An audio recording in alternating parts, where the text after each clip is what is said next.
교사로 헌신해 주시고 또 우리 아이들 사랑해 주셔서 너무 감사합니다. 여러분들이 하시는 귀한 일들, 주님의 말씀을 맡고 또 주께서 맡겨 주신 우리 생명을 맡고 어떻게 보면 교회의 현재와 미래를 맡고 있는 귀한 일들이 애쓰고 수고하시는 것만큼 그 이상으로 주님께서 열매도 주시고 길러 주시고 또 복 주시기를 간절히 구합니다. 우리 그런 의미에서 우리 옆에 있는 분들에게 쳐다보시면서 진심을 담아 고맙습니다 이렇게 인사하겠습니다.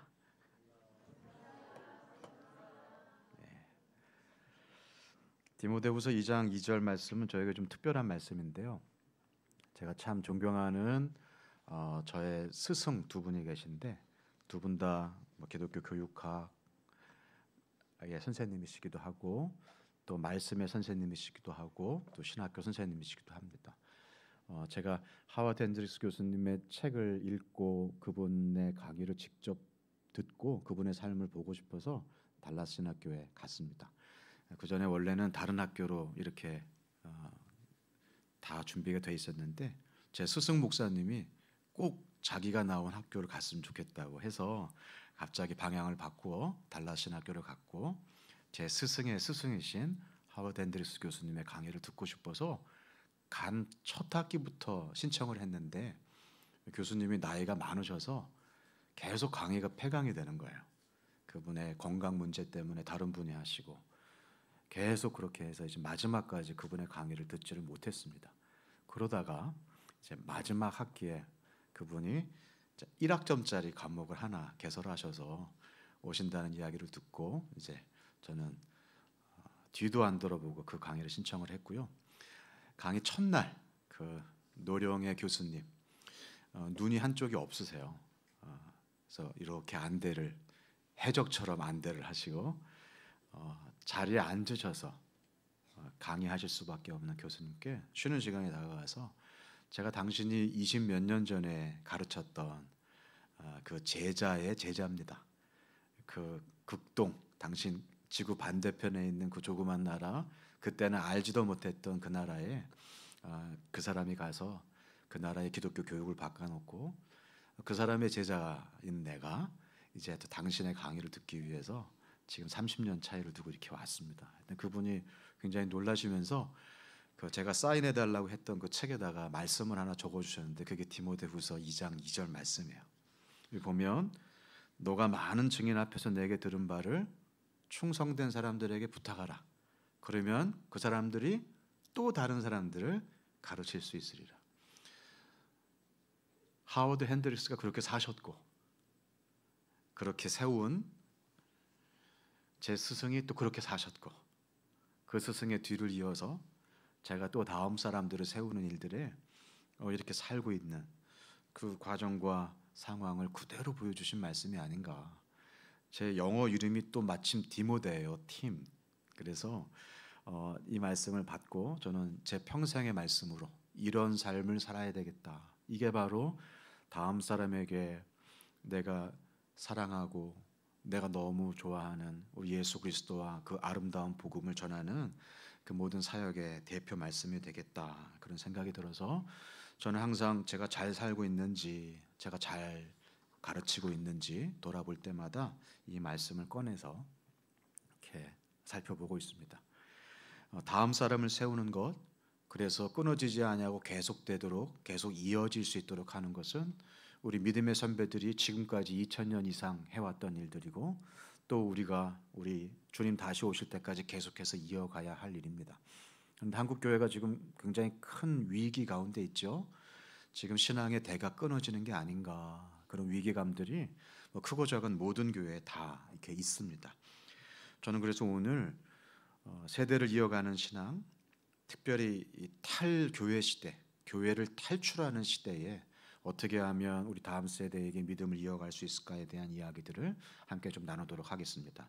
여러분, 탈교회 시대는 교회를 나가는 시대죠.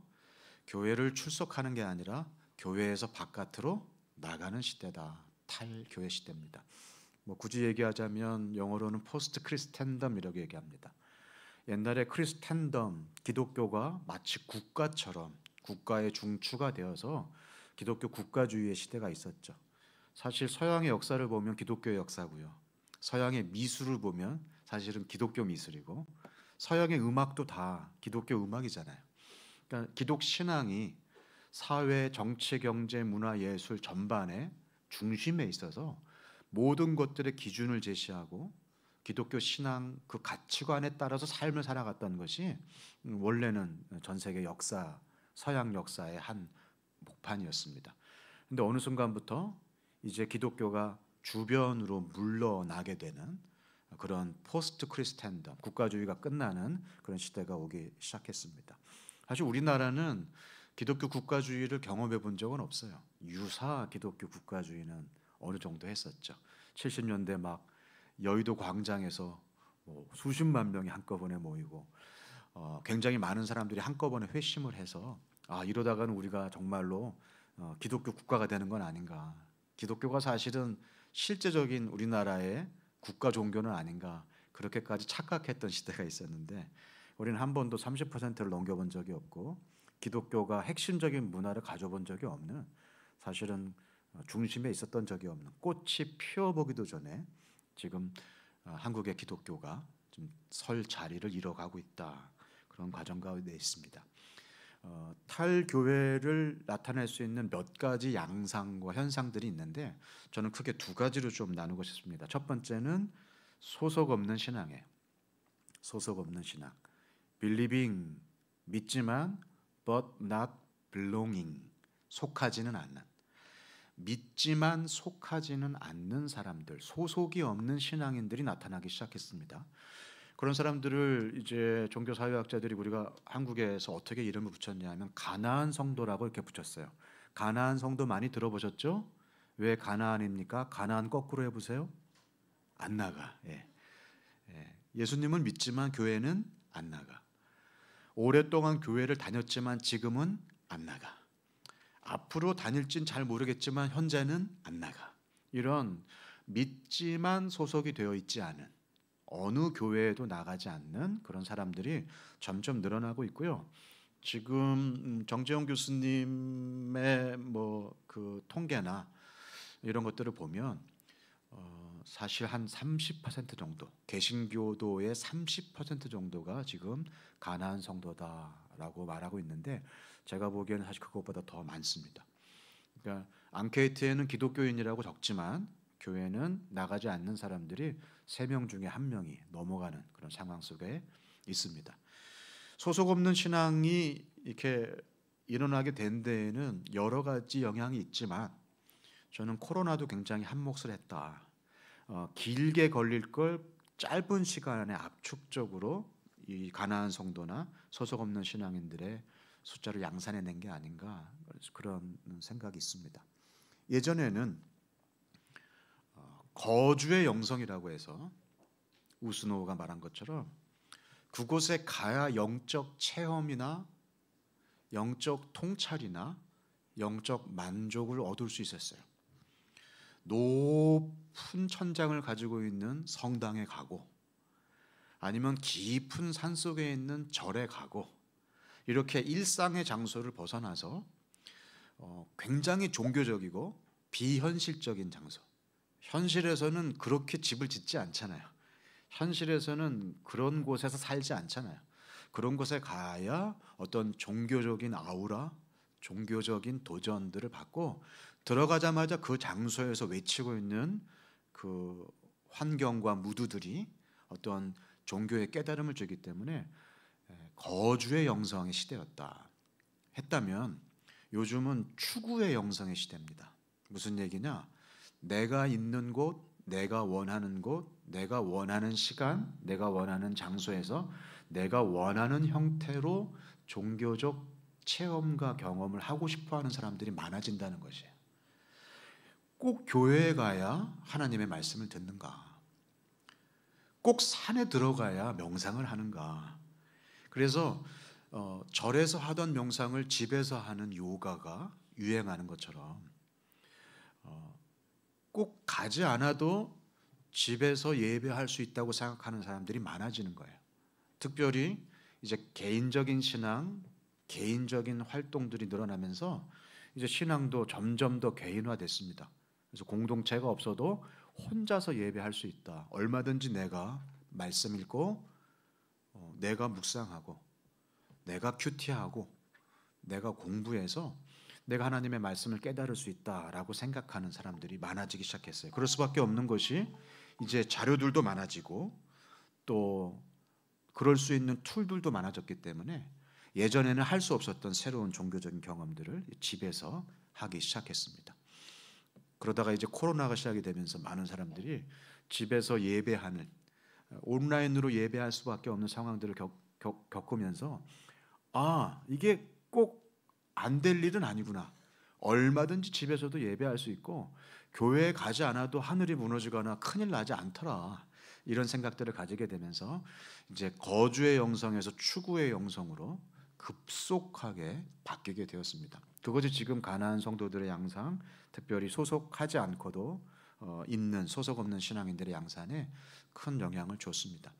그전에는 교회 공동체에 대한 불만 때문에 공동체를 떠난 게 아닌가, 혹은 원래 기독교 신앙은 처음부터 공동체적이어서 어떻게 혼자 믿는가, 개인적이고 사적일 수가 없거든요, 신앙 자체가. 그래서 거기에 대한 거부감이 저에게도 있었어요. 그래서 가나안 성도의 출현에 대해서 굉장히 그런 날선 반응을 보였고, 가나안 성도들은 사실은 진짜 믿음이 아니다. 정말 교회를 사랑하는 사람이라면 교회가 좀 부족하고 공동체가 좀 연약해도 교회 공동체에 남아서 함께 지어져 가는 것이 교회인데 어떻게 교회를 떠나서 혼자 신앙생활을 할 수 있느냐, 이런 비판적인 자세를 제가 취했고 또 많은 사람들이 그렇게 취했습니다. 그런데 가나안 성도들의 역사가 길어지면서 10년 이상 많은 연구들이 반복이 되면서 무엇을 발견하게 됐냐면, 교회가 무엇인가에 대한 고민을 가나안 성도들이 교회 안에 있는 성도들보다도 훨씬 더 깊게 또 진지하게 하고 있다라고 하는 연구들, 양적 질적 연구들이 많이 나오기 시작했습니다. 실제로 가나안 성도들이 교회에 대한 진정한 공동체에 대한 목마름이 커서 그들끼리 또 모이거나 결국에는 제도적 교회를 벗어나서 자기들끼리 또 다른 공동체를 이루는 새로운 공동체들이 드러나기 시작하면서 다시 한번 진정한 믿음이 무엇인가에 대한 고민들을 지금 교회들이 하고 있습니다. 그런 소속 없는 신앙인들이 많이 늘어나고 있다. 그것이 첫 번째, 지금 탈교회 시대의 첫 번째 양상입니다. 교인들이 빠져나가고 있는 거예요. 두 번째는 무종교인의 증가입니다. 그러니까 종교 자체를 가지지 않는, 종교를 믿지 않는 사람들이 늘어나고 있다는 것이에요. 한국의 무종교인 비율이 어느 정도 되시는지 아시나요, 혹시? 네, 지금 62%입니다. 10명 중에 6명이 넘는 사람들이 아예 종교가 없어요. 그러니까 나머지 4명이 뭐 개신교, 천주교, 불교, 뭐 남녀호랑개교, 뭐 온갖 이단 다 포함해도, 별의별 거 다 포함해도 10명 중에 4명이 안 되고요. 10명 중에 6명은 아예 종교를 갖고 있지 않습니다. 이건 굉장히 특이한 현상입니다. 인류 역사에 이런 나라가 없었어요. 지금 전 세계에서 비종교인 비율이 가장 높은 나라가 우리나라. 게다가 대부분의 나라들은 한 가지 종교가 그 나라 전체의 압도적인 비율을 가지고 있거든요. 이슬람이 다스린다든지, 전부 뭐 천주교를 믿는다든지, 개신교도가 훨씬 많다든지. 그런데 우리나라는 어떤 종교도 압도적인 비율을 갖지 않아요. 그러니까 어떻게 보면 여러 종교에 다 열려 있고요. 어떻게 보면 종교 자체에 큰 관심이 없어요. 실제로 20, 30대 젊은이들에게 왜 종교를 갖고 있지 않느냐고 물어보았을 때, 뭐 기독교인 목사들의 행태, 뭐 기독교인들의 어떤 뭐 폐쇄적인 마음, 우리는 그런 걸 이렇게 반응할 거라 생각했는데 그냥 관심이 없어서 이게 압도적이었습니다. 그러니까 종교가 필요 없는, 종교 무용 혹은 종교 효능감이 전혀 느껴지지 않냐는 그런 시대를 살아가고 있어요. 그럴 수밖에 없는 것이 예전에 종교가 감당했던 상당수의 어떤 여러 가지 역할들을 지금 기관이나 다른 것들이 대체하고 있습니다. 쉽게 얘기를 하자면 예전에는 이민을 가면 안 믿던 사람들도 무조건 교회에 가야 됐습니다. 왜 그러죠? 그러지 않으면 커뮤니티에 들어갈 수가 없어요. 미국에 갔으면 LA에 갔으면 LA에 있는 교회를 가야 돼요. 그래야 뭘 먹고 살지, 어떤 직업을 가질지, 세탁소를 할지, 도넛샵을 할지 그 정보를 알려면 교회를 가야 되는데 지금은 그렇지 않습니다. 교회 바깥에 커뮤니티도 굉장히 많고 좀만 검색해 보면 대부분의 것들이 다 나와 있고, 그리고 이미 한국에서 대부분의 것들을 다 준비해 가서 현지에 있는 사람들보다도 더 잘 알아요. 그러니까 이민 생활 정착하는데 교회가 필요 없습니다. 이게 하나의 극단적인 예인 거죠. 마찬가지로 예전에는 교회에 가야 뭘 얻을 수 있고 교회에 가야 뭔가를 누릴 수 있었는데 지금 전혀 그렇지 않습니다. 교회 가면 오히려 시간을 뺏기고, 교회 가면 오히려 감정 노동을 하게 되고, 교회 가면 오히려 내가 내 노동력을 값싸게 착취당한다, 이렇게 생각하는 것이 젊은 사람들입니다. 결국 교회가 필요하지 않은, 종교가 필요하지 않은 그런 시대를 살고 있어요. 이것이 바로 무종교인의 증가입니다. 그렇지만 이들을 제가 뭐라고 썼냐면 spiritual but not religious라고 썼어요. 보세요. 종교를 가지고 있진 않지만 사람들은 여전히 영적입니다. 사람은 영적인 것에 대한 관심과 고민이 굉장히 큽니다. 그래서 여전히 영적인 활동을 합니다. 예를 들면 예능 프로그램 아무데나 틀어보세요. 신년에 꼭 나오는 거 있습니다. 점 보고, 타로점 보고, 신년 운세 보고. 서양권에서는 기겁할 노릇이에요. 야, 이런 어떤 무속의 나라가 있나. 굉장히 무속적이고 영적인 얘기들을 우리는 아무렇지도 않게 하고 있는데, 한국 사람들은. 근데 사실 다른 나라 사람들이 보기엔 굉장히 미신적인 활동들을 우리는 아무렇지도 않게 하고 있어요. 한국 사람들은 너무나 영적인데 굉장히 비종교적입니다. 종교적인 것이라 굉장히 싫어하는데 굉장히 영적인 사람들입니다. 그 영적인 것은 지금 청와대 안까지 다 들어가 있잖아요. 종교, 정치, 경제, 무슨 중요한 판단을 할 때 무당 찾아가지 않는 사람들이 없고요. 서울에 그 무당들이 많이 모여 있는 곳이 있습니다. 미아리라고. 그 미아리에 가보면 연말 연시에 세일을 해요. 서로 이제 손님을 더 많이 끌어들이기 위해서 요즘 무당들이 아주 난리도 아닙니다. 무속인들이 지금 몇십만 명이고요.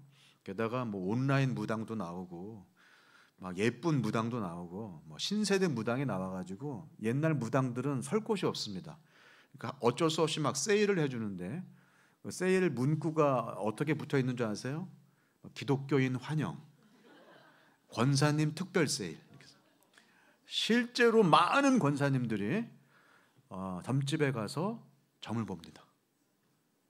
혹시 앉아 계신 분들 중에서도 있을 수 있어요. 확률적으로는 권사님들 가운데에서 3분의 1 이상이 점을 본 경험이 있다. 정기적으로 보고 있다.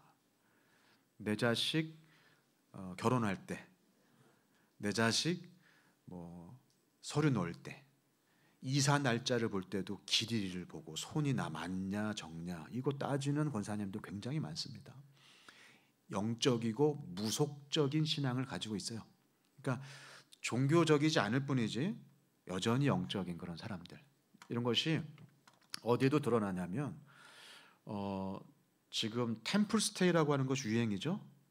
그러니까 절에 가서 거기에서 108배도 하고 나물밥도 먹고, 막 눈이 파랗고 머리가 노란 외국인들이 엄청나게 많은 사람들이 한국에 들어와서 템플 스테이를 가고요. 청소년들도 가고요. 젊은 사람들도 지금 절에 가서 절 문화를 누립니다. 거기에서 세상의 온갖 시끄러운 소리들을 뒤로하고 명상하고 절하면서 마음이 깨끗해져서 돌아온다는 거예요. 지난 10년 동안 템플 스테이 참여 인원이 650만 명 정도가 된다고 합니다. 어마어마한 숫자죠. 근데 지난 10년 동안 불교인 숫자는 우리나라 그 4대 종교 가운데서 가장 빠른 속도로 줄어들었어요. 불교는 지금 사라져가고 있는 종교 중에 하나예요. 그렇게 많은 사람들이 템플 스테이를 갔으면, 그리고 이렇게 절이 좋은 줄 몰랐다고. 근데 그 사람들이 좋은 건 뭐냐? 절밥, 베지테리언들이 채식해서 좋은 것이고, 명상해서 좋은 것이고, 세상의 씨름을 덜어서 좋은 것이지 부처님이 좋은 게 아니에요. 귀의할 생각은 요만큼도 없어요. 불교에 들어갈 생각은 요만큼도 없어요. 그냥 절이 좋은 거예요. 이런 영적이지만 종교적이지 않은 이런 시대를 우리가 살아가고 있습니다. 따라서 지금 교회가 어떤 종교적 형식과 종교적 표현으로 사람들에게 얘기를 하면 사람들은 진절머리를 내요.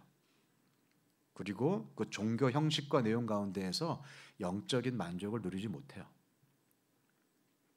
교회로 오지 않습니다. 결국 탈교회 시대에는 두 가지 이중고가 있어요.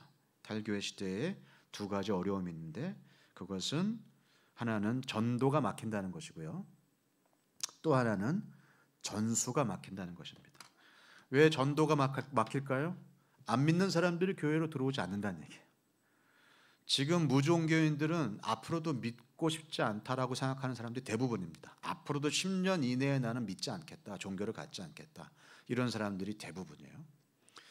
전수가 막힌다는 것은 그러면 믿는 사람이라도 교회 안에서 믿음을 이어가야 되는데 교회 안에서도 공동체에 있지 않고 나가서 개인적인 선택, 추구의 영성으로 나 혼자서도 공동체 없이 예수를 믿을 수 있다. 오히려 그것이 내 영적인 건강에 유익하다. 이렇게 생각하는 시대니 결국 믿지 아니하는 사람이 들어오지도 않고 믿는 사람도 빠져나가는 그런 더블 트러블, 이중고의 시대가 지금 우리가 살고 있는 시대입니다. 대부분의 교회들이 이것 때문에 고통받고 있고요. 아니 우리 교회는 안 그런데 우리 교회는 애들도 몰려오고 젊은이들도 몰려오는데 거기에는 수평이동 내지는 끼리끼리의 또 다른 함정이 있습니다. 지금 젊은이들이 몰려오는 교회는 젊은이들만 모여요. 노인들만 모이고 아이들만 모이고 결국에는 불편한 상황, 같이 있고 싶어 하지 않는 사람들과는 같이 하지 아니하겠다. 클럽이 되어가고 있는 것입니다. 끼리끼리 모이는 현상들, 이건 절대 탈교회 시대 우리가 지향하거나 부러워할 이유가 전혀 없습니다. 굉장히 큰 위기의 시대를 살아가고 있습니다. 이런 때 여러분이 주일학교 교사로 헌신하신 거예요. 큰일 나셨습니다. 이제 옛날에는 그러니까 제가 교사할 때만 해도 그냥 동네 한 바퀴 삥 돌고 나면 아이들이 따라왔어요. 밖에서 전단지 나눠주면 다 인사하면서 받았어요. 요즘에 전단지 나눠주면 신고당해요. 아이들한테 이상한 거 준다고, 아이들한테 미성년자들한테 포교하지 말라고. 그러니까 교회가 전도하는 걸 선교나 전도라고 생각하지 않아요. 홍보라고 생각을 해요. 교회가 제도화되면서 교회는 기관으로 인식이 돼요.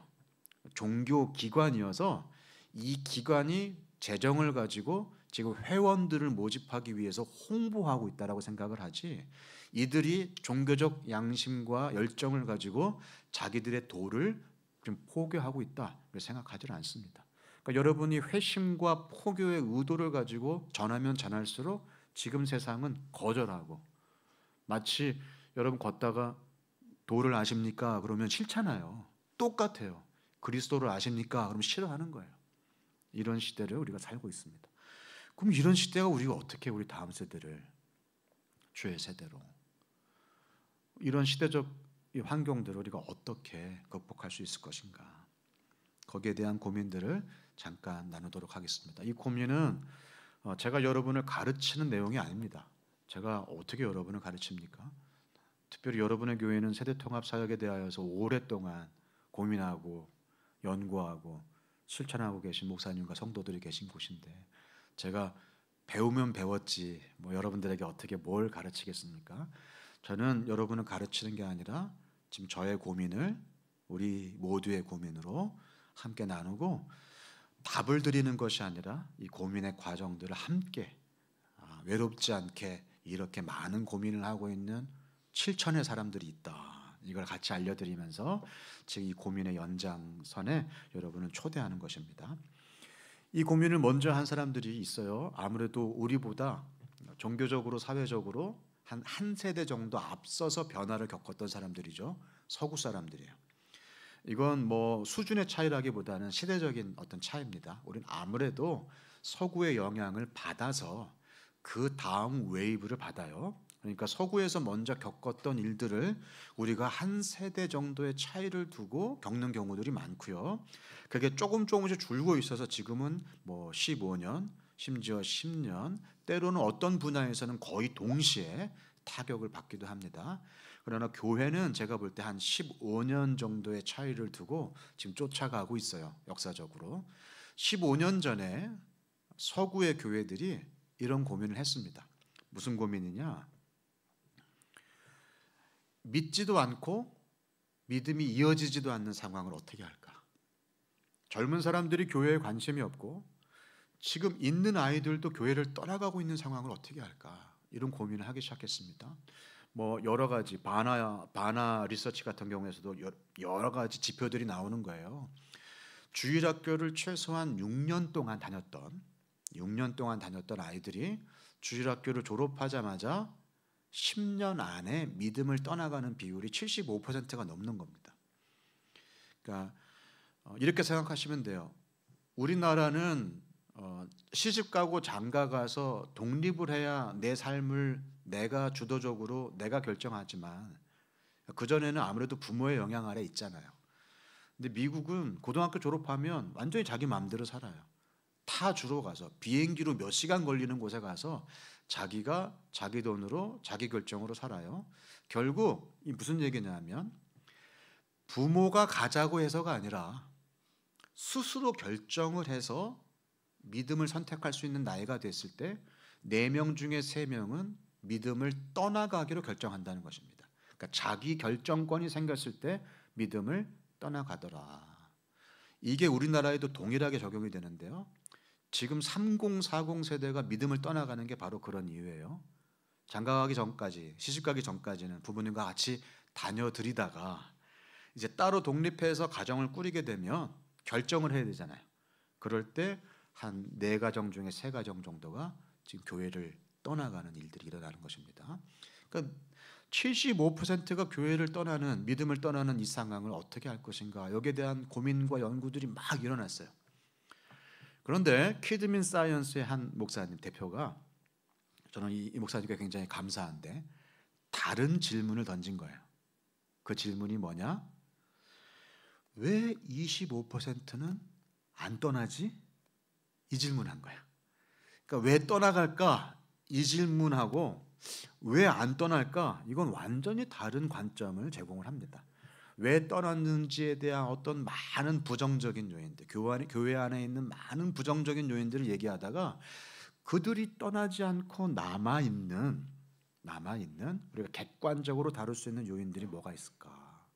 그래서 양적, 질적 조사를 하고 나서 그 이유에 대하여서 한 몇 가지로, 한 10가지 정도로 답을 해왔습니다. 그 중에서 저는 5가지 이야기를 여러분들과 좀 나누려고 합니다. 왜 25%는 떠나지 않는가? 이것이 지금 15년 전에 그들이 했던 고민을 지금 한국교회가 사실 해야 할 상황 속에서 우리에게 힌트를 줄 거예요. 어떻게 신앙을 이어갈 수 있을 것인가에 대한 힌트 5가지를 좀 나누려고 합니다. 첫 번째, 떠나지 아니하는 아이들 20대의 공통점 첫 번째는 가족과 함께 먹더라. 예상 바뀌죠? 예. 미국의 상황이니까 그대로 말씀드릴게요. 믿음을 떠나지 아니하는 청년들은 일주일에 5번 정도는 가족들과 함께 저녁 식사를 한다고 합니다. 우리나라로서는 도대체 이해가 되지 않는 상황이죠. 남편과 아내도 같이 밥을 못 먹는데 부모와 자식이 한 상에 둘러앉아 먹고 마셔 찬송가 가사 있잖아요.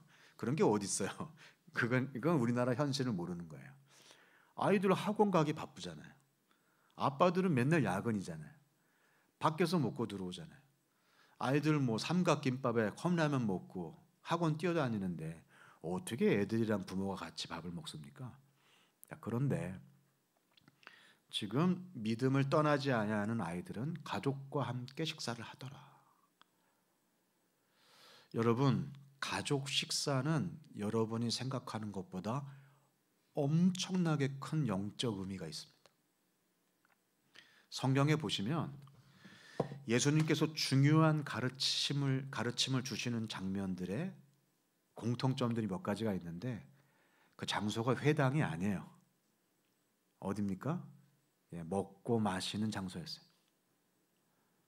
삭개오도 그랬고 최후의 만찬도 그랬고 수없이 많은 다른 장소, 심지어 들판에서 막 물고기 막 빵 먹여가며 예수님은 거기에서 복음을 전하시고 생명의 떡이신 자신을 전하시고 그리고 정말 생수이신 자신을 전하셨어요. 예수님은 먹고 마시는 비유, 그것을 통하여서 제자들을 가르치셨어요.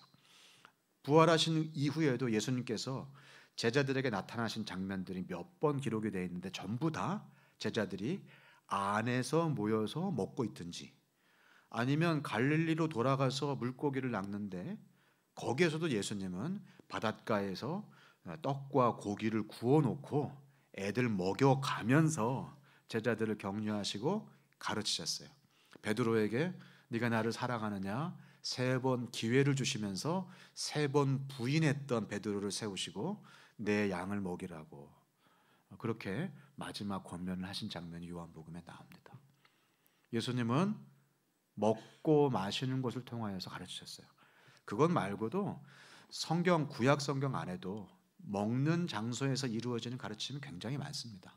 사실 먹는다는 것은 아주 본질적인 공동체적 행위거든요. 우리는 혼자 먹는 혼밥이 익숙해져 있는데 이건 정말 영적으로 큰 위기가 아닐 수가 없습니다. 밥을 먹는다는 것은 배를 채우고 에너지를 공급하는 게 아니에요. 육신의 에너지뿐만이 아니라 내가 공동체 속에 함께 있고 나랑 같이 밥을 먹는 내 편이 있고 그래서 그 가운데에서 이 문화, 이 전통, 이 유산을 우리가 함께 지켜가며 함께 다음 세대에게로 이어가고 있다고 하는 가장 상징적인 것이 바로 같이 밥을 먹는 거예요. 누군가가 여러분에게 언제 우리 같이 한번 밥 한번 먹읍시다. 그 얘기가 뭡니까? 우리 빈 순대를 한번 채워볼까요? 뭐 그런 얘기인가요?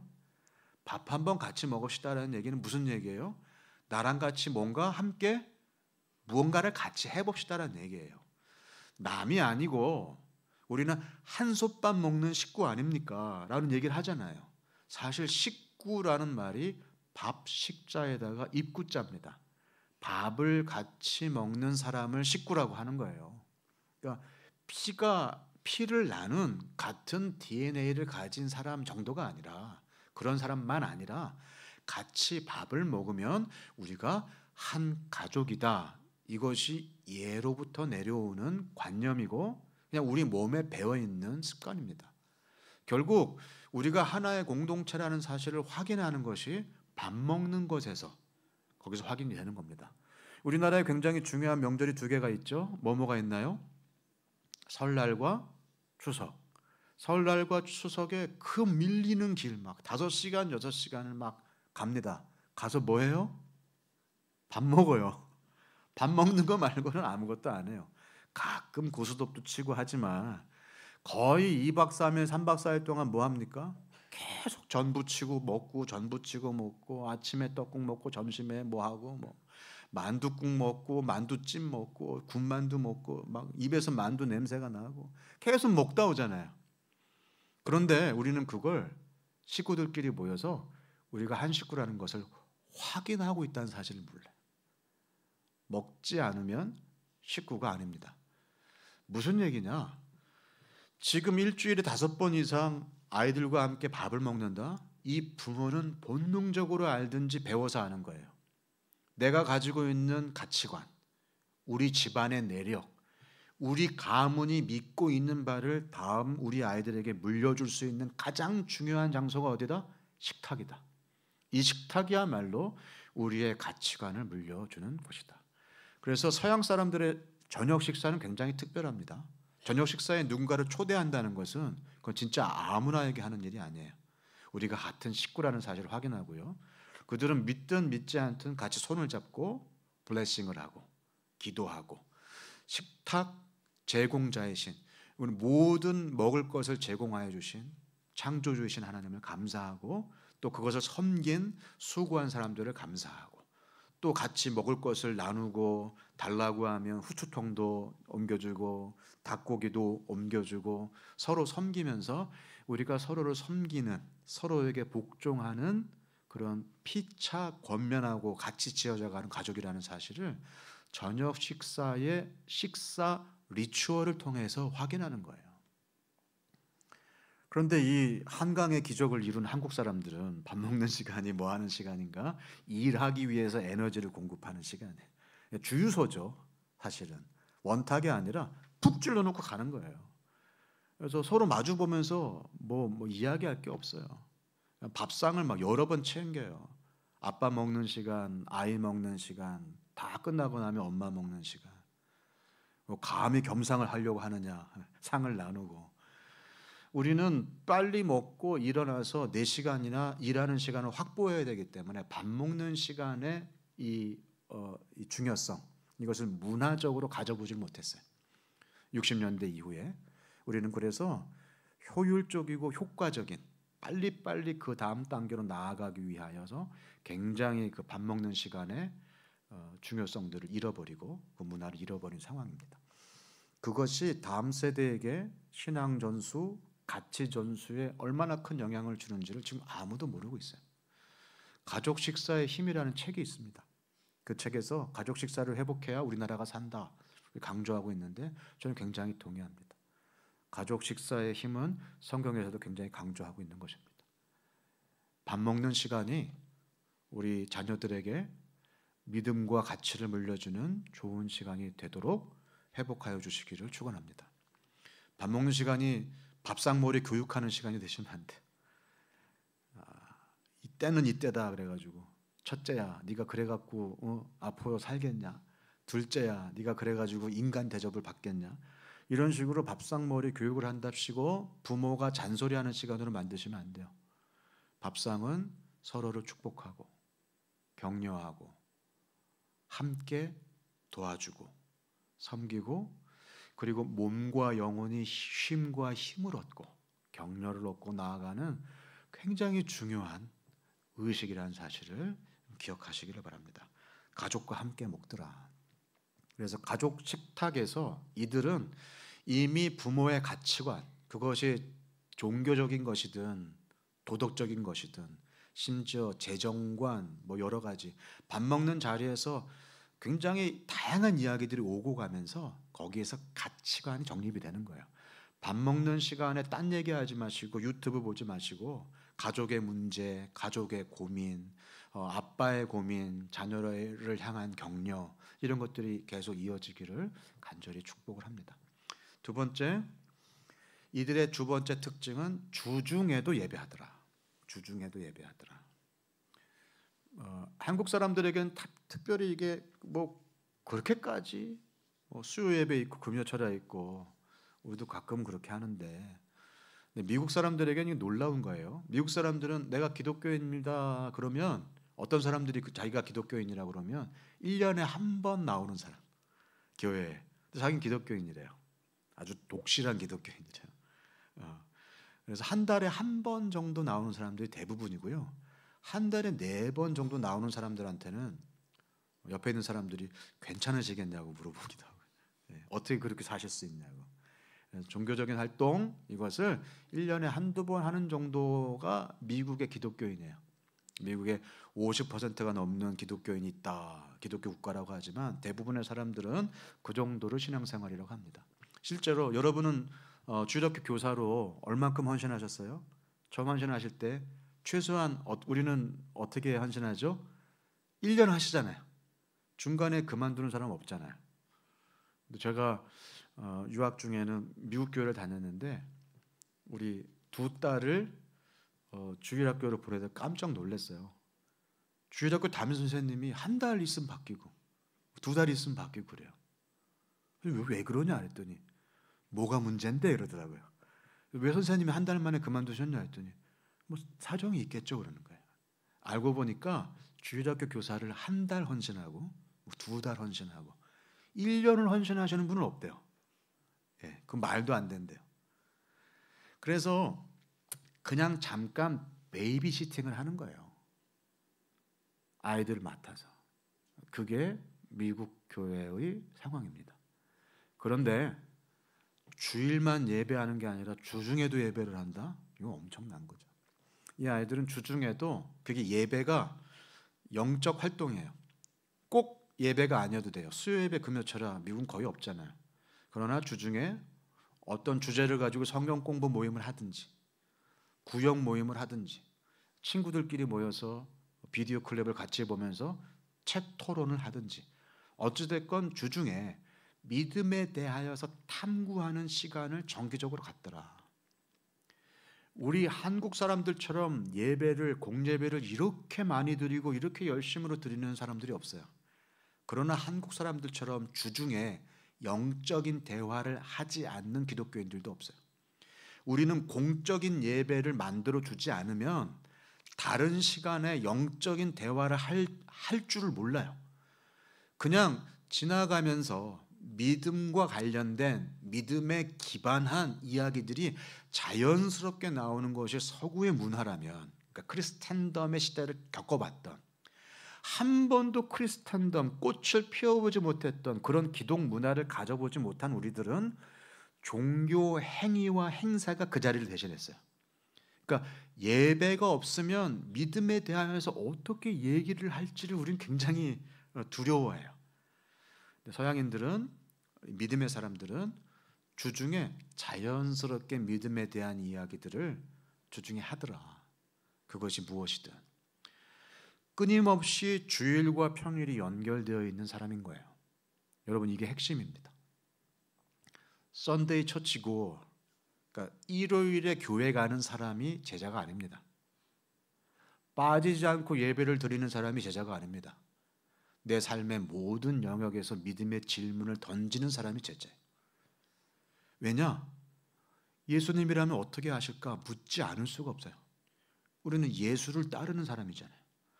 예수님이라면 지금 이 상황에서 어떻게 반응하실까 안 묻을 수가 없어요. 그렇게 질문을 몇 번 던지다 보면 우리 믿음의 선배들은 비슷한 상황에서 어떻게 하셨나요? 묻지 않을 수가 없어요. 지금 굉장히 중요한 결정을 앞두고, 예를 들면 이번 전세금 연장을 위해서 1억 6천을 빌려야 돼요. 실제로 제가 그랬어요.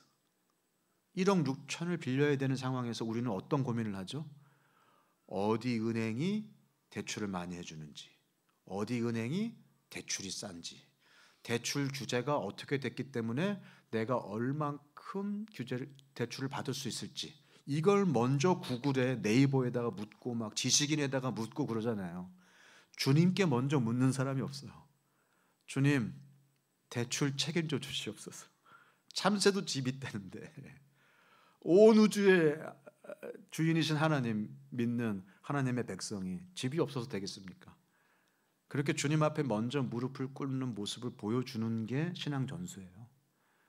그러니까 교회에서 세미나를 열어서 주일 학교에서 강의를 해서 아버지 학교를 해가지고 아버지가 뭔지를 강의를 해서 아버지를 배우는 게 아니라 믿음의 선택을 하는 아버지의 뒷모습을 보면서 아, 저게 믿음의 삶이구나.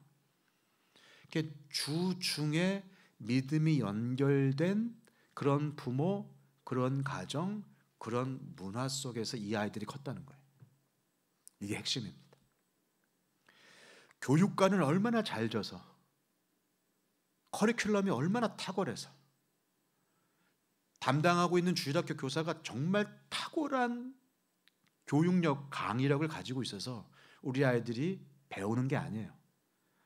삶 속에 그 작은 선택, 삶 속에 그 작은 싸움, 아, 믿는 사람들은 이런 선택을 하고 믿는 사람들은 이런 상황 속에서도 좌절하지 않는구나.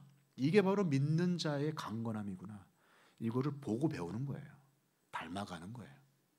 강의하는 게 아니에요. 이들은 그 기회가 있었어요. 주중에. 주일이 주중과 연결되더라. 이게 두 번째 공통점입니다. 세 번째 공통점, 가족과 함께 봉사하더라. 여러분, 봉사는 성숙한 사람이 합니까? 미숙한 사람이 합니까? 성숙한 사람이 하죠. 봉사는 나를 위해 사는 게 아니라 남을 위해 헌신하는 거잖아요. 그러니까 절대로 미숙한 사람은 봉사할 수 없어요. 성숙한 사람이 하는 것이 봉사입니다. 교회에서도 보세요. 교회에서 봉사하시는 분들 보면 어떤 분들이에요? 성숙하신 분들이죠. 여러분이 주일학교 교사로 봉사하시잖아요. 여러분들은 성숙한 믿음을 가지신 분들입니다. 그러니까 지금 이 시간에도 계시잖아요. 집에 안 가고. 얼마나 대단합니까? 왜 괜히 교사를 하갖고 주일날 늦게까지 남아가지고 TV도 못 보고 이런 마음 안 갖잖아요. 아낌없이 시간을 들이잖아요. 자, 그런데 또 묻겠습니다. 그럼 봉사의 현장에 봉사하시러 오신 분들이 전부 성숙한가요? 교사 많이 해보신 분들은 알 거예요. 진짜 미숙한 사람도 많아요. 어떻게 저런 사람이 교사하나, 이런 사람도 있어요. 경험이 없어서, 철이 없어서, 심지어 믿음이 없어서 봉사의 자리에 어울리지 않는데 와 있는 사람이 있어요. 어떻게 생각하십니까? 그게 진짜 봉사 현장이에요. 여러분, 청소년들에게 왜 우리가 봉사활동하게 하죠? 청소년들이 성숙해서입니까? 아니요. 성숙하라고. 그러니까 봉사는 성숙의 열매이기도 하지만 봉사는 성숙으로 가는 관문이기도 합니다. 왜냐하면 봉사 현장에 가야 성숙한 사람을 만나요. 그래서 우리는 청소년처럼 미숙한 사람들을 그 봉사 현장에 보내서 그 성숙한 사람들의 모양을 바라보게 하면서 사회 구성원으로서 어떻게 살아갈지 도전도 받게 하고 본도 보게 하고 그리고 이렇게 가늠할 수도 있게 하는 거예요. 그래서 봉사 현장에는 성숙한 사람만 계시면 안 돼요. 봉사 현장에는 이제 믿은 사람, 어떻게 가야 할지 모르겠는 사람, 심지어 믿음이 없는 사람도 와서 믿음의 사람의 섬김의 모습을 보면서 도전받고 자라가게 해야 돼요. 그게 봉사 현장이에요. 그래서 미숙하고 조금 못하시는 선생님 보면서 뭐라고 그러지 마세요. 잘 오셨다고. 네. 그래야 교회가 계속되는 거라고. 끊임없이 새로운 사람, 미숙한 사람이 태어나야 그 집안에 비전이 있고 소명이 있죠. 그렇잖아요. 그 어린 아이, 그 미숙한 아이가 태어나도 그 아이의 울음을 들으면서 우리가 기뻐하는 이유가 이 아이가 자라갈 든든한 좋은 성인들이 있기 때문 아닙니까? 성인들은 또 이 아이들이 계속해서 태어나기 때문에 소망을 가지는 거 아니겠어요? 결국 봉사의 현장은 미숙한 사람이 성숙한 사람을 만나서 성숙하게 될 계기와 기회를 주는 놀라운 장소예요. 이 아이들은 그곳에서 자랐어요. 부모들과 함께 봉사하더라. 부모는 여기서 봉사하고 자기는 다른 데서 봉사하고 그럴 수도 있죠. 저는 고등학교 졸업하자마자 주일학교 교사를 했습니다. 20살짜리가 무슨 중등부 교사를 어떻게 할 수 있겠어요. 애들이랑 몇 살 차이도 안 나요. 어떤 애랑은 4살밖에 차이 안 나요. 근데 제가 교사를 했어요. 거기에서 배웠죠. 거기서 아이들의 존경과 아이들의 따름을 통하여 어떻게 저렇게 아무것도 아닌 나를 믿고 따라줄까, 거기에 대해서 배우게 되고 그 아이를 통하여서 오히려 제가 성숙하게 됐어요. 그런 식으로 이 아이들은 부모를 따라 함께 봉사하든 어린 나이에 따로 떨어져서 봉사하든 이 아이들은 봉사의 현장이 있었다. 그곳에서 내가 정말 이 사람이라면 내가 믿고 따를 만하겠다, 그런 사람을 만났기 때문에 그들은 교회를 떠나지 아니하고 계속해서 그의 뒤를 쫓아가는 일들이 있었다는 것입니다. 아마 여기 계신 분들 중에도 상당 부분은 그러신 분들일걸요. 지금 믿음을 오랫동안 이어가시고 심지어 봉사하신 분들은 대부분 믿음의 초반부터 봉사하신 분들이에요. 그리고 봉사 현장에서 정말 좋은 믿음의 선배를 목격했던 경험이 있던 분들이에요. 저런 사람 때문에 내가 믿겠다, 이런 분들이 남아있고요. 반대로 저런 사람이 믿는 하나님이라면 가짜인 게 분명하다, 그러면 교회를 떠날 수밖에 없어요. 우리 엄마가 믿는 하나님이라면 나는 천국 가고 싶지 않다. 실제로 제가 들은 말이에요. 권사님 딸이 저한테 와서 그랬어요. 목사님, 우리 엄마 천국 갈까요? 지옥 갈까요? 그러는 거예요. 야, 무슨 질문이 그러냐. 권사님 천국 가시겠지. 했더니 이 아이가 자긴 그러면 천국 가기 싫대요. 우리 엄마가 간 곳이라면 그게 지옥이지 어떻게 천국이냐. 무슨 문제가 있는지는 잘 모르겠지만 이 아이는 엄마를 경멸했어요. 그리고 엄마가 믿는 하나님은 가짜인 게 분명하대요. 우리 엄마는요, 목사님, 예수님이 날 위하여 십자가에 돌아가셨다. 그게 복음이 아니래요. 우리 엄마는 지난번에 사놓은 아파트가 얼마가 올랐다. 그게 복음이래요. 권사님이 구역장이셨어요. 그래서 구역 모임하실 때 한 번 이러셨다는 거예요. 찬송가 303동 하시겠습니다. 이분이 부동산에 도통하신 분이에요. 부동산으로 어마어마한 돈을 버신 분인데 이 303동 매물을 사야 되나 말아야 되나 묵상을 하신 거예요. 그래서 묵상이 너무 깊어져가지고 303장을 303동이라고. 사람은 마음에 간절히 생각하는 바가 입에 이렇게 튀어나오기 마련이죠. 그러니까 좋은 믿음의 선배를 만날 수 있는 봉사의 장에 다음 세대가 있다는 것은 놀라운 기회입니다. 그러니까 여러분들이 우리 아이들을 투자의 대상, 교육의 대상으로 보지 마세요. 이 아이들을 잘 훈련시켜 놓으면 나중에 교회로 작동할 것이다. 그래서 너희들 가만히 있어. 엄마가 시키는 대로 해. 엄마들이 많이 그러잖아요. 엄마가 하라는 대로만 하면 너 잘 될 거야. 나중에 너 엄마한테 고맙다고 그럴걸. 공부만 해. 그럼 애 망치는 거예요. 이 아이에게 지금부터 인간의 기본, 사람은 당연히 해야 할 기본적인 루틴, 다른 사람과 대하는 법, 이런 것들을 어릴 적부터 보여주고 훈련시켜줄 장이 있어야죠. 공부만 하는 사람으로 만들어 놓으면 서울대 나온 바보가 되는 거예요. 서울대 나온 다른 사람의 인생에 대해서 전혀 공감하지 못하는 악마와 같은 사람이 되는 거예요. 이 아이들에게 기회를 주셔야 돼요. 우리 주일학교 아이들을 앉혀놓고 가르치지 마세요. 이 아이들에게 오히려 교회를 섬길 수 있는 기회를 주세요. 제가 전도사일 때 제자 훈련을 하면서 아이들이랑 약속을 했어요. 얘들아, 첫눈 내리면 우리 그날 몇 시까지 교회 앞으로 모이자. 같이 모였어요. 교회 앞에 눈을 다 치웠어요. 우리 아이들이랑. 그 초등학생 아이들한테 눈 치우는 거 시켰다고 요즘 같으면 신고당하겠죠. 눈 치우고 교회를 사랑하는 마음을 보여준 거예요. 우리 새벽기도 오시는 권사님 안 쓰러지게, 우리 버스 운전하시는 우리 집사님 미끄러지지 않게, 원래 눈은 떨어지기 전에 쓰는 거야 그러면서 우리 아이들이랑 눈 쓸었어요. 같이 짜장면 먹었어요. 우리 아이들이 교회 사랑하는 마음이 생길까요? 안 생길까요? 생길 수밖에 없죠. 교회 사랑하라고 강요하지 마시고 교회 사랑하는 장을 내어주세요. 스승의 날 우리 아이들에게 맨날 학교 선생님, 학원 선생님, 그런 선생님들에게 감사합니다 편지 쓰게 하지 말고 우리 교회를 위해서 수고하고 애쓰시는, 식당에서 헌신하시는 우리 권사님, 사무실에서 주보 인쇄하시는 우리 간사님, 맨날 그냥 사고가 안 나면 욕을 안 먹으면 다행이지 방송실에서 수고하시는 우리 누구누구님, 그 뒤에서 수고하는 보이지 않는 분들을 위해서 작은 선물을 만들고 그분들을 찾아가서 교회를 위해서 애써주셔서 감사합니다. 그럴 기회를 아이들한테 줘보세요. 이 아이들이 어떤 아이로 자라나나. 이 아이들은 교회를 사랑할 수밖에 없어요. 교회를 섬기는 게 무엇인지를 몸으로 알아요. 그것이 바로 가족과 함께 봉사하는 아이들의 특징입니다.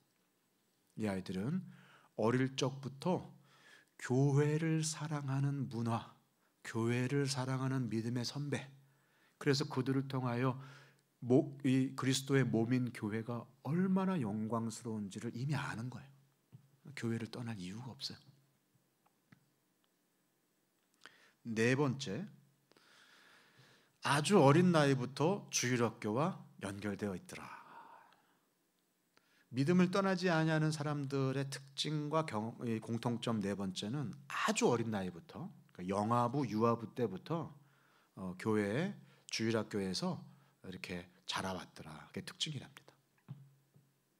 이걸 보면서 오해하시면 안 돼요. 야, 역시 신앙도 조기 교육이 중요하구나. 아주 어렸을 때부터 아이들을 가르치면 평생 믿음을 떠나지 않겠구나. 택도 없는 소리입니다.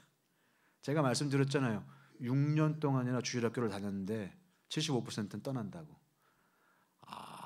아주 어렸을 때부터 다니면 믿음을 안 떠나나요? 아니요. 제 동생도 후배들 가운데 지금 40대가 돼서 교회를 떠난, 그토록 아주 어렸을 때부터 교회에서 같이 뻘거벗고 뛰어다니고, 그 중등부 고등부 때 문화개방 하면서 회지 만들면서 그때 중등부 총무하고 고등부 회장했던 애들이 지금 교회 믿음 떠난 아이들 숱하게 많아요. 이 얘기는 뭘까요? 여러분, 조기 교육이 아니에요. 이 얘기는 어렸을 때부터 이 아이의 믿음 생활에 관심을 두고 있는 또 다른 어른이 있었다는 거예요. 부모 말고. 부모 이외에 이 아이가 믿음을 가지고 있는 또 다른 어른 하나를 바라본 거예요. 이 영아부 아이에게는 그 선생님이 교회고 그 선생님이 하나님이에요. 이 아이가 믿음에 대해서 알 수 있는 방법은 이 선생님의 품이었어요. 그 품이 이 아이들의 삶 속에 있었고 늘 그것을 이렇게 견뎌준 거예요. 저는 우리 박 장로님을 잊어버릴 수가 없어요. 제가 어렸을 때 저희 교회가 그때 당시에 제 어린 그 걸음으로 45분 정도를 걸어가야 되는 거리였어요. 45분을 늘 걸어가요. 그리고 45분을 걸어서 와요. 그 먼 길을. 그래서 제 동생과 같이 걸어갈 때도 있고 가끔씩 혼자 걸어갈 때도 있고. 그때 제가 주일 아침에 8시까지 가야 됐어요. 아침 8시에 초등학교 2학년이지만 성가대가 준비. 8시부터 9시까지 성가대하고 9시부터 주일학교 있고 끝나고 나면 11시 대예배 다 같이 드리고 그리고 나서 밥 먹고 오후 2시에 어린이 예배가 또 있어요. 그럼 오후 4시에 끝나요. 그러면 이제 걸어올 때도 있고 조금 더 있다가 저녁 예배 7시 드릴 때도 있습니다. 그럼 9시까지 있는 거예요. 그러니까 아침 8시에 와서 밤 9시까지 있어요. 초등학생이. 그 우리 아빠는, 우리 엄마는, 우리 아버지는 선생님이고 우리 아빠는 집사님이고 어디 가서 밥을 하든 우리 엄마 아빠는 어딘가에 있겠죠, 교회에.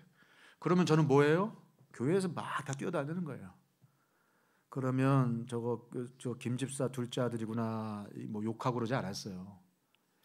교회 안에 있는 어른들이 그 뻘고소이 같은 천둥 벌고소이 같은 저를, 제 친구들을 다 걷어다 먹이고 안 가본 집이 없습니다. 친구 집에 가서 거기서 라면 먹고 오고 교회 다락방 올라가서 거기에서 또 이렇게 몰래 숨겨놨던 수박 꺼내 먹고 자두 꺼내 먹고 우리 집사님들이 권사님들이 챙겨주시는 그거 먹고 돌아갈 때 꼭 이렇게 제가 우리 박 장로님 그때는 집사님이셨어요. 옆에 가서 쫙 가만히 서 있어요. 그럼 집사님이 50원을 줬어요. 버스 타고 가라고. 그때 버스비가 50원이었나 봐요. 근데 저는 그걸 주머니에 넣고 걸어왔어요. 다 아셨겠지만 저에게 육신의 아버지와 어머니가 계셨지만 교회 일로 바빴어요.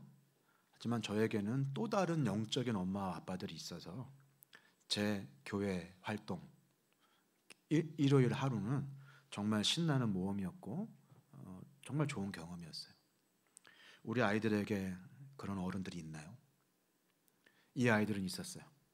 아주 어릴 적부터 그런 품을 가지고 있는 엄마와 같은 선생님.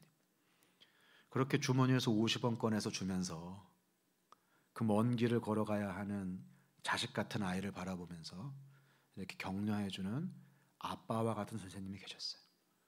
교회에서 집사님으로 부르든 장로님이라 부르든 그들은 이 아이들의 엄마요 아빠였어요. 그런 사람들은 절대로 교회를 떠나지 않습니다. 믿음을 떠나는 대부분의 사람들은 그런 영적인 아비와 어미를 만나보지 못한 사람들이에요. 그 만남 때문에 공동체 속에 있고 그 공동체 속에 있다가 예수를 만나는 거예요. 그 공동체 안에 그 살아계신 예수님, 그러나 보이지 아니하는 예수님을 보여주는 예수 닮은 사람들이 있었기 때문에 이 아이들이 있고, 하나님은 그 기회를 사용하셔서 그 아이 속에 생명을 불어넣으시는 성령을 허락하셨어요. 이것이 바로 믿음을 떠나지 아니하는 아이들의 공통점이었습니다. 어릴 때부터 주일학교 공과책을 기가 막히게 잘 가르쳐주는 조기교육 쪽집게 주일학교 교사가 있었다, 그 얘기가 아니에요. 조기교육 얘기하는 게 아니에요. 어릴 적에 성경 암송을 많이 하면 아이들이 안 떠날까요? 아니요. 성경을 줄줄줄줄 외우는 그 불신자들을 제가 몇 번 만났어요. 아무 상관이 없을 수도 있어요. 그러나 나를 위하여 무릎 꿇고 울며 기도해 줬던 그 선생님, 그 분명히 남인데 우리 집에 와서 날 깨우고 씻겨가지고 뒤에다가 채워가지고 주일학교에 데려가셨던 그 선생님, 내가 대학교 입시에 낙방해서 눈물을 흘리고 있을 때 아빠도 엄마도 챙겨주지 않았는데 날 불러다가 해장국 하나를 사주시면서 인생이 원래 그런 거야 이렇게 등을 다독이셨던 그 선생님, 그런 사람이 있다면 안 떠나요. 주일학교 교사는 가르치는 사람이 아닙니다. 품는 사람입니다. 우리 아이들에게 그런 엄마와 아빠를 만들어주세요. 다섯 번째는, 그래서 부모 이외에 최소 한 명 이상의 믿음의 어른과 연결되어 있더라로 결론이 납니다. 4번과 5번이 사실은 같은 얘기다, 주일학교 입장에서. 저는 그렇게 생각해요. 이게 무슨 얘기냐? 육신의 부모 이외에 믿음의 부모, 믿음의 어른이 이 아이와 연결되어 있어서 부모와 같은 방향으로 같은 믿음의 이야기를 해주더라. 아마 자녀를 길러보신 분들은 많이 알 겁니다. 많이 공감하실 거예요. 자녀에게 잔소리를 해요. 애들이 들어요, 안 들어요? 안 들어요. 근데 똑같은 얘기를 어디서 수련회 가서 목사님한테 들었어요. 와, 도전받았대. 맨날 내가 하던 얘기거든요. 원래 사람이 그래요. 가까운 사람이 하면 귓등으로 듣는데 그 똑같은 얘기를 남이 하면 굉장히 통찰력 있게 들어요. 그래서 부모 이외에 다른 사람이 필요합니다. 그런 사람들은 뭐라고 부르냐? 멘토라고 부르죠. 멘토는 원래 사람 이름입니다. 사람 이름. 한 왕이 전쟁을 나가면서 내가 죽을 수도 있고 전쟁이 몇십 년이 될 수도 있고, 그래서 자기 아들을 친구한테 맡겼어요. 내가 죽더라도 이 아이를 책임져 다오. 그래서 10년 전쟁을 마치고 돌아왔더니 이 아이가 너무 멋진 청년으로 잘 자랐대요. 그래서 이렇게 마치 진짜 아버지인 것처럼 아버지를 대신하여 자녀를 길러내는, 누군가의 자녀를 길러내는 사람을 그 친구 이름을 따서 멘토라고 붙였어요. 그 친구 이름이 멘토입니다. 오디세우스에 나오는 사람이에요. 누군가가 후견인이 돼서 부모의 마음으로 길러주는 그런 그 전통은 뭐 교회뿐만이 아니라 여러 곳에 상당히 많았었어요. 사실 우리가 개혁교회, 그러니까 종교개혁을 하면서 카톨릭의 형식들을 이제 우리가 멀리하고 갖다 버리면서 마치 이렇게 목욕물 버리다가 애도 버리는 것처럼 진짜 버려야 될 것이 아닌데 가지고 있어야 될 것도 버린 경우들이 굉장히 많아요. 형식 자체가 나쁜 건 아니잖아요. 형식주의가 나쁜 것이지. 그래서 캐톨릭의 형식주의 때문에 캐톨릭 전통 가운데 우리가 버려버린 좋은 전통 중에 하나가 저는 대부 제도라는 생각이 들어요. 캐톨릭에서는 아이 영아 세례를 줄 때 그 아이 부모 말고 꼭 대부, 이 부모의 유고시에 이 아이를 책임질, 영적으로 책임질 영적 아버지가 대동하게 하고 거기서 세례를 주면서 그 공적으로 선언하게 합니다. 이 아이의 영적인 아버지가 되겠다고, 내가 대부가 되겠다고. 그래서 가까운 친구나 또는 친족들이 그런 역할들을 하죠. 우리 아이들에게는 육신의 부모만으로는 안 됩니다. 실제로 우리 아이들은 고아와 같은 상황에 놓여 있어요. 멀쩡히 부모가 살아계신데 왜 고아냐? 영적으로 고아예요. 이 아이에게 믿음으로 길러낼 그런 책임과 그런 기능을 갖춘 부모들이 점점 없어지고 있는 상황에 살고 있습니다. 많은 부모들이 지금 전문가 시대에 누군가에게 맡기는 걸 당연하게 생각하고 있어요. 많은 부모들은 우리 아이들을 맡깁니다. 어디에 맡기죠? 유치원에 맡기고 학교에 맡기고 심지어 학교가 끝났는데 저녁 6시, 7시까지 늘봄 교실에 맡기고 아이들이 막 9시간씩 거기서 엄마가 없이 아빠가 없이 하루에 3분의 2를 보내는 걸 보면서 저는 아이들한테 물어보고 늘봄 교실 하는 건가? 아이들한테는 물어봤나? 이런 생각이 들어요. 우리는 이렇게 맡기는 게 이미 익숙해져 있어요. 그러면 이 아이가 잘 자랄 거라고 생각을 해요. 학교에 맡기고 학교 끝나면 학원에 맡기고. 근데 애들이 고등학교 졸업하고 대학교를 갔는데 할 수 있는 게 아무것도 없네.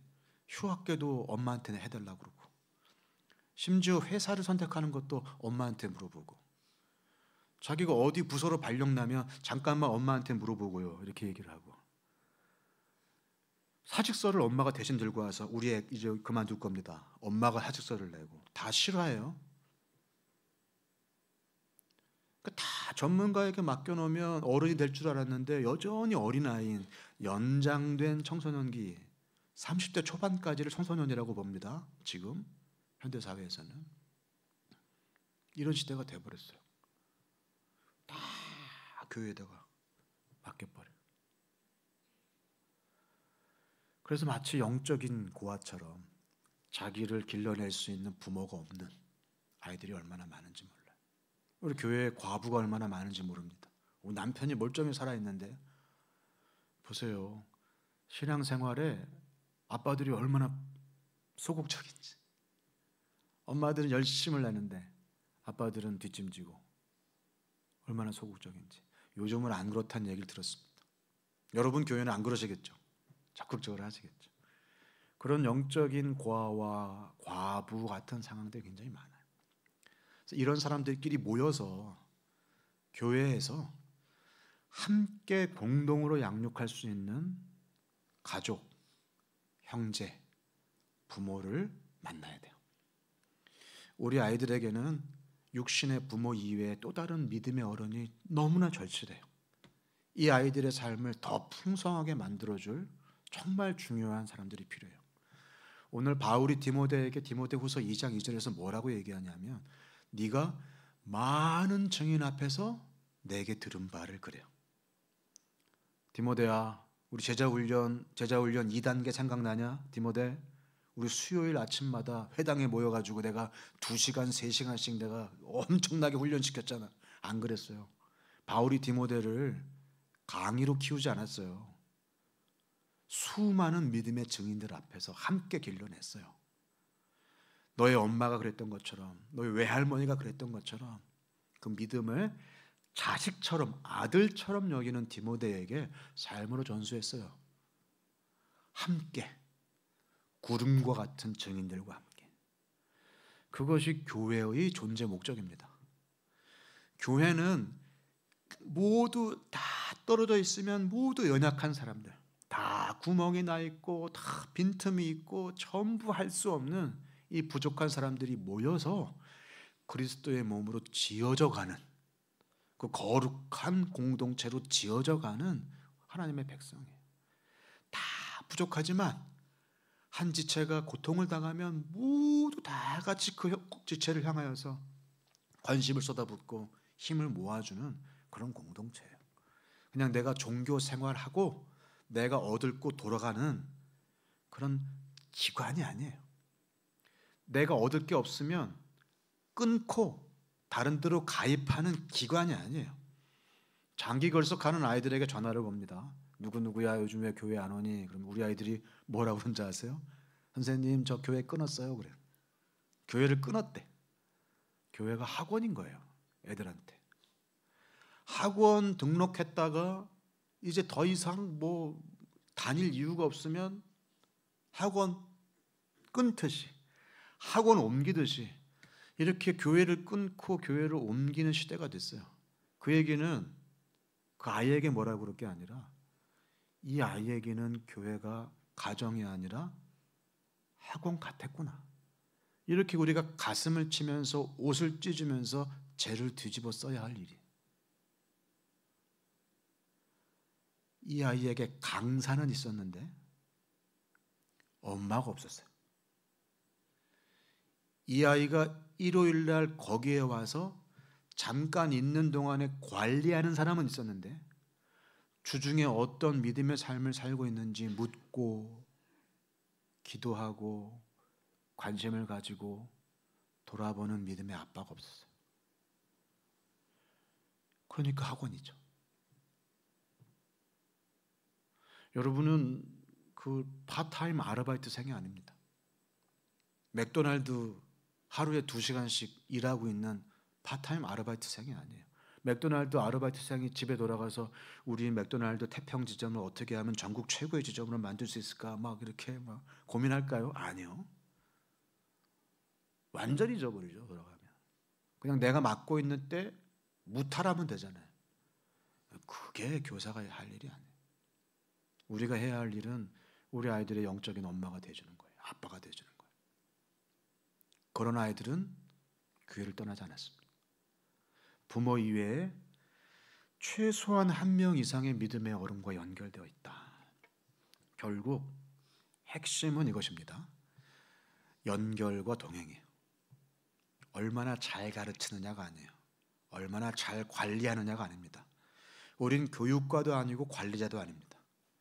우리는 함께 연결되어 동행하는 형제요, 자매요, 삼촌이요, 이모요, 아빠와 엄마입니다. 그렇게 세워가는 게 세대통합이에요. 주일학교가 작동하지 않으니까 주일학교 일주일에 30분 가지고 아이들을 어떻게 가르칠 수 있겠냐. 효율을 높이기 위해서 가정을 세우는 게 아니에요. 가정이 무너졌기 때문에 교회가 가족이 되는 거예요. 우리 아이들에게 믿음의 가정을 마련해 주는 거예요. 그리고 가정이 그런 믿음의 터가 될 수 있도록 격려하고 후원하고 돕고 지체로 세워서 포기하지 않도록 삶이 정말로 주님 앞에서 세상 앞에서 기쁘고 당당하도록 우리가 함께 연결되어 동행하면서 서로를 격려하는 아름다운 공동체로 서는 거예요. 그게 세대 통합이에요. 우리 아이들과 함께 예배하면 여러분 불편하십니까? 편안하십니까? 불편하죠. 애들은 원래 지루한 걸 못 참거든요. 애들은 창조적이어서 지루하면 재미를 창출해요. 그렇죠? 그래서 발을 까딱까딱 하면 얼마나 재밌어요. 앞사람 이렇게 막 머리 만지면 얼마나 재밌어요.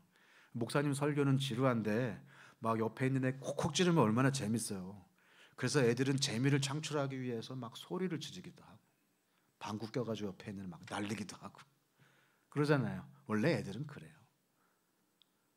그래서 이렇게 좀 집중하려고 그러면 시끄럽고 얼마나 불편해요. 난 결혼도 안 했는데 우리 애들 다 키웠는데 나랑 상관없는 일처럼 여겨지죠.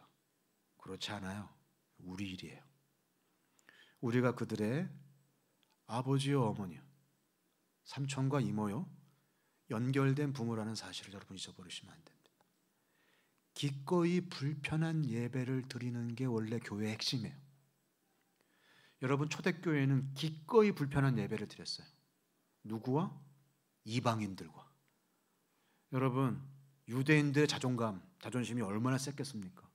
지난 1500년 동안 모세의 율법을 어떻게 지켜왔냐고요.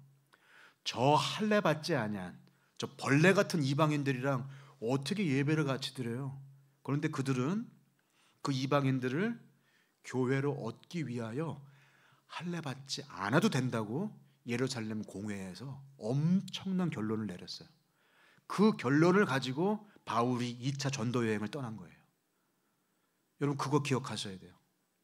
그 초대교회, 그 목이 곧은 그 유대인들이 그 뼛속 깊이 있는 그 모든 전통과 형식을 내려놨어요. 누구를 얻기 위해서? 이방인을 한 사람이라도 그리스도의 몸으로 얻기 위해서. 그들은 기꺼이 불편한 예배를 결심했어요. 그래서 헬라인과 유대인이, 종과 자유자가, 남자와 여자가 옆에 있으면 나랑 하나도 같은 것이 없어서 너무나도 다른 그런 사람들을 옆에 두고 배겨내며 함께 지어져 가는 게 교회예요. 원래 교회는 그런 것이에요. 정말로 함께 할 수 없는 그런 사람들을 발견할 때 그제서야 진짜 공동체가 시작된다 라고 한 사람 얘기했어요. 정말 맞아요. 내 마음에 드는 사람, 내 뜻에 맞는 사람, 우리끼리 뜻이 통하는 사람, 말과 생각이 똑같은 사람, 그래서 같은 언어를 쓰는 사람, 그게 요즘의 추세잖아요. 그래서 우리끼리 4학년 반, 10대 반, 중등부, 고등부, 그렇게 20년 동안 늘 똑같은 아이들하고만 같이 쭉 커왔어요. 어른이 없이. 그러다가 갑자기 고등학교를 졸업하고 대예배를 나와야 돼요. 여러분 나오실 수 있겠냐고요? 싫죠. 그러니까 우리끼리 예배하게 해주세요. 대학부, 대학을 졸업했네. 또 대예배를 나와야 되네. 우리끼리 예배하게 해주세요. 청년부. 자, 청년인데 취업도 하고 했는데 결혼을 했어요.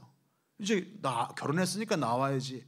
우리끼리 예배하게 해주세요. 그래서 새가정부, 뭐 청년 3부, 막 뭐라고 이름을 붙이든 어떻게든 기성세대랑 떨어져서 우리끼리 예배하겠다. 그게 지난 60년 동안 생겨난 새로운 형식이에요. 교회는 원래 기꺼이 불편한 예배를 드리는 거예요. 기꺼이. 그래야 우리가 한 가족이라는 사실을 확인하고 믿음의 부모를 만나고 믿음의 자녀를 만나서 그 사람들을 충성된 사람으로 세워서 또 다른 사람들에게 주님의 말씀을 전하는 이 디모데의 원리가, 디모데후서의 2장 2절의 원리가 그렇게 만들어지는 것입니다. 그걸 우리 믿음의 선배들이 지난 2000년 역사 동안에 이어왔고 우리는 지난 60년 동안에 잃어버렸어요. 전문가 시대 따로 떼어놓고 그들끼리 예배하게 하면 편한 예배, 편한 예배야 사람들이 몰려온다고 생각해서 그들에게 맞춰서 그들에게 적합한 그들만의 문화를 만들어 놓은 거예요. 아니요. 기꺼이 불편한 예배를 감수할 때 이어져요. 부모와 자녀가 함께 자리를 같이 하고 시간을 보낼 때 이어져요. 그렇게 다른 남편과 아내가 서로 마주 앉아서 말을 시작해야 이어져요. 그래야 동행하고 그래야 오래 가고 그래야 물려줄 수 있습니다. 연결과 동행이 핵심입니다. 제가 연결과 동행을 위해서 여러분들에게 세 가지를 제안하겠습니다. 첫 번째, 여러분들의 밥상을 바꾸세요. 여러분 가정의 밥상을 신앙을 물려주는 첫 번째 예배 장소로 바꾸세요. 밥상머리 교육이든지 잔소리하든지 그냥 먹고 말든지 그냥 에너지 충전하는 그런 스테이션이 아니고 여기야말로 하나님을 높이고 믿음을 나누고 서로를 격려하는 너무나 기쁘고 복된 자리가 될 수 있도록 여러분의 밥상을 목숨 걸고 지키세요. 바쁘다고요? 여러분 정주영 회장, 고 정주영 회장, 그 현대그룹의 정주영 회장만큼 그때 바쁜 사람이 있었겠습니까? 정주영 회장이 일주일에 한 번 새벽에 정주영 일가의 모든 후손들을 다 모아서 같이 밥을 먹었어요. 새벽에 같이 밥 먹고 그 밥상에서 정씨 일가의 핵심 가치, 현대그룹의 목표를 그 밥상에서 식구들과 함께 나눈 거예요. 그리고 같이 걸어서 출근을 했다고 합니다. 세상에서 돈을 벌고 이렇게 부를 끌어모으자 하는 기업인들도 밥상 자리가 중요한 걸 알고 그걸 지켰어요. 여러분 우리가 그 정도 뭐 현대그룹 정도 뭐 그 정도 우리가 일 가지고 하는 겁니까? 지금 영원의 운명을 다루는 정말로 무엇보다도 소중한 믿음의 얘기를 하고 있는 거 아니겠어요? 우리 아이들에게 그 믿음을 물려주는 밥상을 회복하십시오. 두 번째, 여러분의 묵상을 바꾸세요. 묵상을 바꾸세요. 내가 만난 예수가 있어야 됩니다. 그래야 그것은 다음 사람들에게 전해집니다. 나눠놓고 그냥 들은 예수는 절대로 내 믿음이 아니에요. 우리가 믿음의 이야기를 들으면 자기 믿음이라고 착각을 해요. 천만의 말씀 만만의 콩떡입니다. 들은 얘기는 들은 얘기예요. 내가 만난 예수가 있어야 내가 전하는 예수로 살아요. 정말로 여러분이 예수님 만나고 그래서 그걸 그 만남에 감격이 있다면 성경에 있는 예수님 만난 숱한 증인들처럼 집에 돌아가서 마을로 돌아가서 내가 메시아를 만났다고 고백하지 않을 수가 없어요.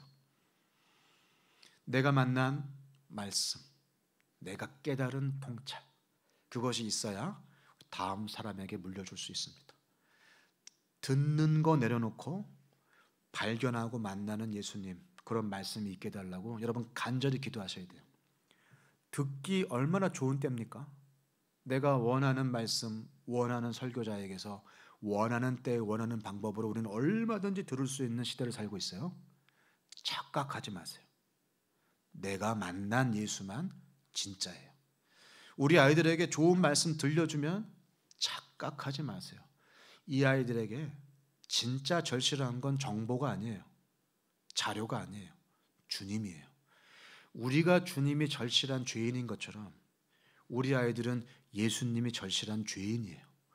예수가 아니면 이 아이들은 살 방도가 없어요. 여러분이 뭔 애를 쓴다고 해도 어떻게 뭔 수단을 동원한다고 하더라도 이 아이에겐 예수님이 아니면 살 길이 없어요. 이 아이가 예수님 만나도록 여러분의 묵상을 바꾸고 여러분의 삶의 증언이 우리 아이들에게 예수님의 기회가 되도록 해야 됩니다. 여러분, 부모의 한계가 하나님의 기회가 됩니다. 내가 아무것도 할 수 없기 때문에 하나님이 일하시는 거예요. 여러분이 뭔가를 막 동원해가지고 막 QTI 하고 일주일에 막 몇 번씩 가정 예배하고 그럼 우리 아이들이 믿음의 사람으로 클까요? 미신입니다. 그런 게 어디 있어요?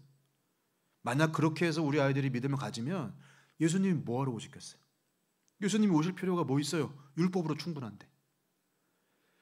우리는 그럴 능력이 없어요. 우리에게. 주님이 절실해야 돼요. 그걸 보여줘야 돼요. 내가 그렇게 절실하게 찾다가 만난 주님, 그 간절함이 있으면 그 기회, 우리의 그 한계를 주님께서 기회로 삼으실 것입니다. 우리가 아무것도 할 수 없는데 왜 하나님은 그러면 우리한테 이런 걸 왜 해야 될까요?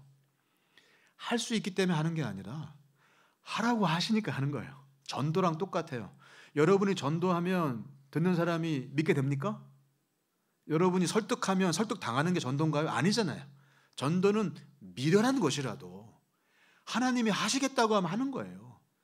주님께서 땅끝까지 가서 제자를 삼으라고 하니까 하는 거지, 우리가 그렇게 하면 제자가 삼아줘서 할 능력이 있기 때문에 하는 게 아니에요. 우리를 통하여 일하고자 하시는 것이 하나님의 의도예요. 우리와 같은 부모를 통해서라도, 우리와 같이 연약한 사람을 통해서라도 우리의 아이들이, 우리의 주일학교 학생들이 주님 만나기를 하나님 원하세요. 그걸 영광스럽게 생각하세요. 그리고 그 영광스러운 일에, 우리는 절대로 할 수 없는 그 일에 하나님이 우리를 부르셨어요. 그게 교사의 영광이에요. 여러분의 묵상을 바꾸세요.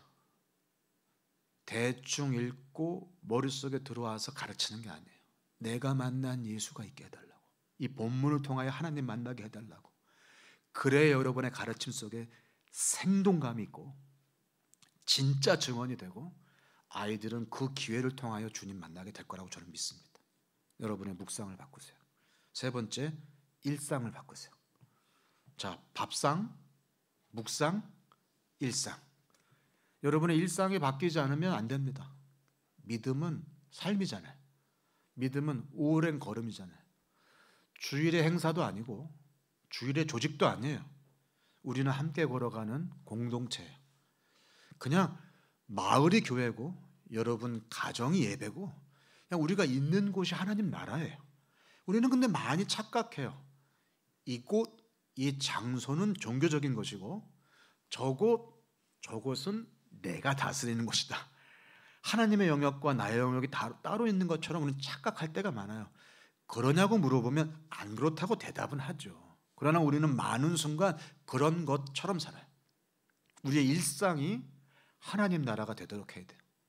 그래서 삶에서 그냥 자연스럽게 믿음과 믿음의 선택들이 리텔링 될 수 있도록 여러분의 삶 자체가 걸어다니는 성경이 되도록 해야 됩니다.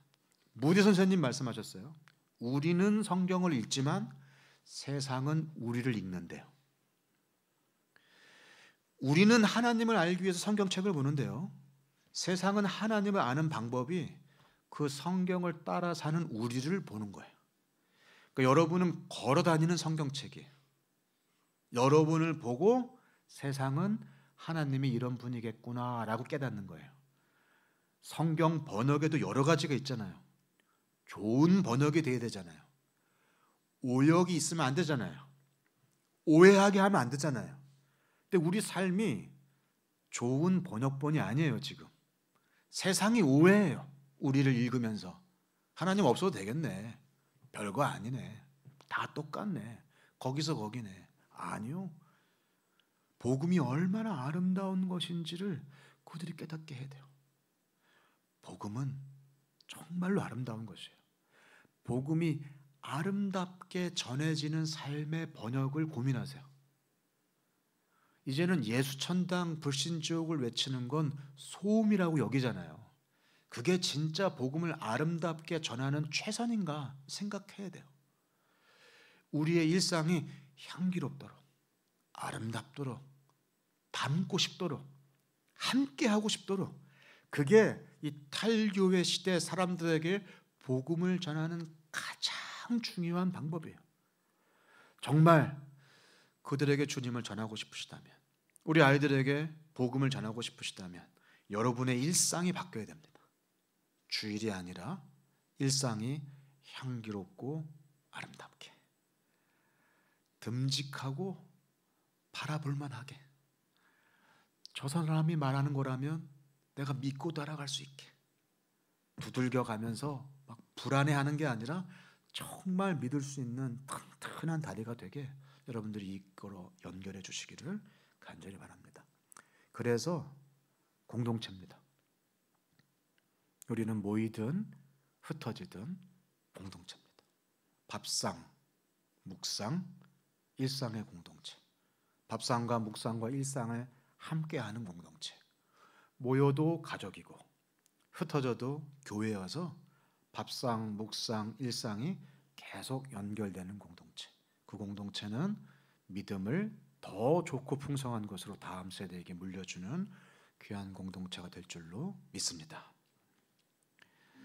제가 여러분들이 미리 보내해 주신 그 질문지를 봤어요. 그런데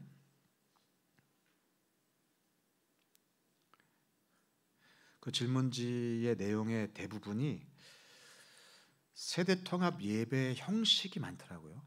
제가 여러분들의 예배 형식에 대해서 잠깐 보기도 했고, 그리고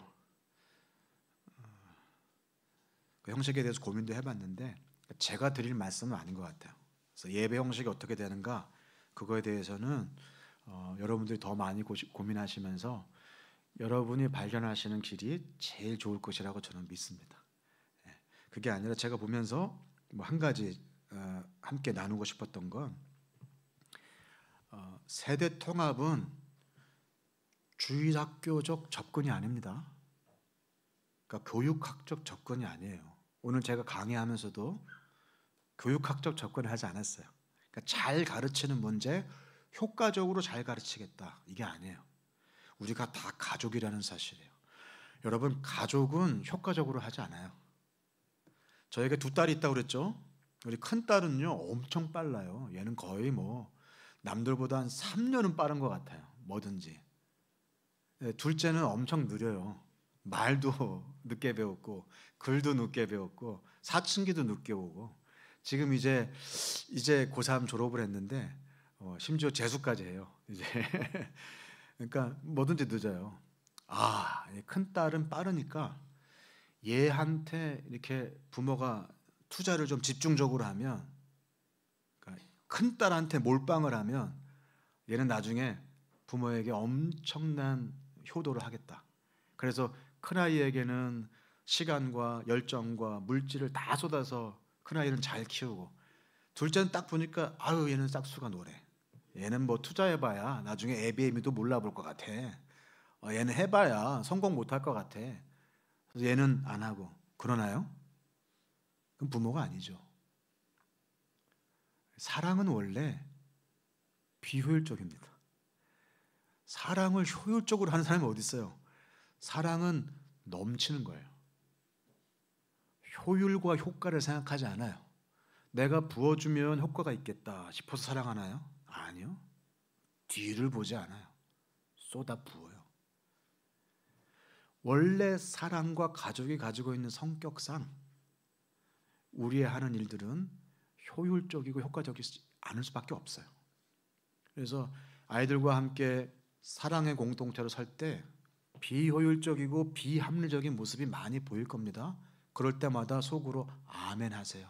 우리가 제대로 가고 있구나. 아이들을 위해서 효율적이지 않은 길을 택했구나. 서로가 함께 지어져 가기 위해서 기꺼이 불편한 길을 가고 있구나. 우리 예배가 깔끔하고, 우리 예배가 군더더기 없고, 우리 예배가 막 착착 진행이 되고 그럼 좋을 것 같죠? 그건 예배가 아니에요.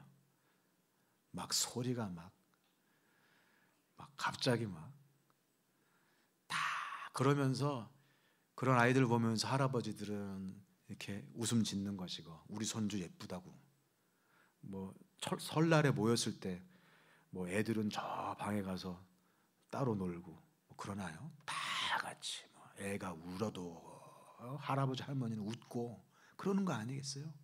서로 배견해 가시면서 불편한 예배를 비효율적으로 드리는 것을 여러분 겁내지 마세요. 지금은 우리가 겁이 날 수 있어요. 이러다간 아이들이 12제자 이름도 모르는 거 아닌가? 걱정하지 마세요. 12제자 이름 몰라도 제자로 살면 돼요. 훨씬 제자로 사는 법을 삶으로 우리는 더 적확하게 알려줄 수 있어요. 성경고사 나가가지고 1등 하는 거 절대로 부러워하지 마세요. 성경 암송 줄줄 하는 거 절대로 부러워하지 마세요. 말씀을 외우는 게 중요한 게 아니라 말씀을 사랑하며, 말씀의 사람을 보는 걸 사랑하며, 말씀의 사람과 함께 있는 걸 사랑하는 사람으로 세우면 돼요. 절대로 두려워하실 이유가 없습니다.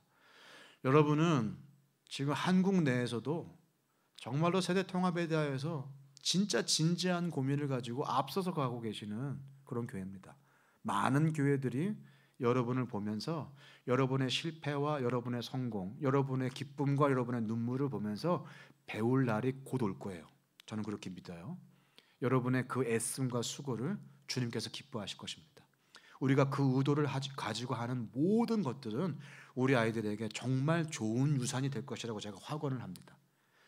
이것이 당장 어려워 보일지라도 우리 아이들은 그걸 보면서 우리 부모 세대가 얼마나 애썼는지, 우리와 함께하기를 얼마나 간절히 원했는지 그걸 기억하면서 주님의 몸된 교회를 떠나지 아니하는 좋은 믿음을 물려받는 세대가 될 줄로 저는 믿습니다.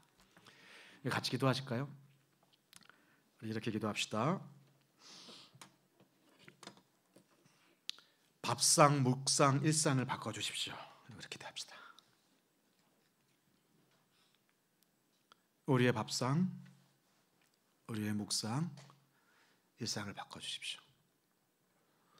교회를 떠나가는 세대, 교회로 오지 않는 세대, 이 불완전한 세대, 이 탈교의 시대, 밥상, 묵상, 일상을 통하여서 믿음이 전수되는 놀라운 가족 공동체로 우리 교회를 세워주시고 우리 가정을 세워주십시오. 우리 그렇게 함께 잠깐 우리 조용히 기도하도록 하겠습니다. 기도하겠습니다.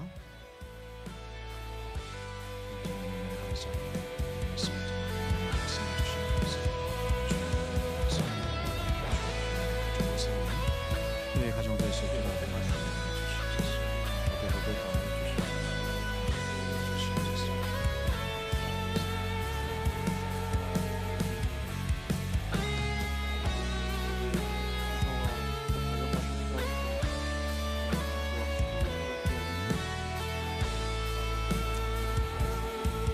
하나님 은혜를 감사합니다.